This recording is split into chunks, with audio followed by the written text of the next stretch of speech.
आमर अनिर्दिष्ट काल धारणा देछूँ आमर 7टा दाबी अच्छे मुख्य दाबी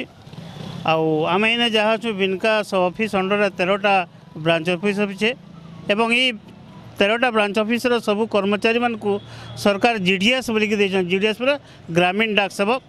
और आमर गोटे कमिटी बसई 7th पे रे आमको सरकार ठकीचन और से लगी आम से 7टा दाबी नहीं इटा अनशन करुन। 1 नंबर दाबी है आमको 8 घंटा निर्घंट करमको कार्य दि जाओ आमको 3 घंटा 5 घंटा काम पैसा दौन 8 घंटा आमको खटौन सेटा आम कहूँ 8 घंटा आमको काम दि जाऊ और नियमित कर्मचारी माने जनता 12 वर्ष 24 वर्ष 36 वर्ष गोटे गोटे पदोन्नति पाउछन से सुविधा आमको दि जाऊ। तापर अवसर जितकी लोग नेले न तांको पेंशन दि जाऊ ग्रेच्युटी 5 लाख एवं सर्वेन्स अलाउंस इंश्योरेंस आमको 5 लाख दि जाऊ।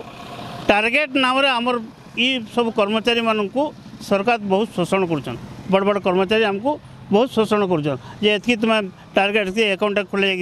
मसे भर 300 अकाउंट दियो ये सब आमको बहुत शोषण कर बंद करा जाऊ एवं समान काम के समान दरमा ये आमको 7टा पॉइंट आम रखीचु। आई 7टा पॉइंट पूरण ना होबार तक आमर दाबी पूरण ना होबार तक आम ये दीर्घमट चालू रखी यहाँ अनिर्दिष्ट चाहवा कौन एतकी दिन भर बंद करूँ यहाँ न आमर ऊपर दिल्ली लेवल जेनटा आसवा जेनटा निर्देश आवा से पर्यंत आम चली धर्मघट चलती से बंद कर बोले बंद करूँ आम।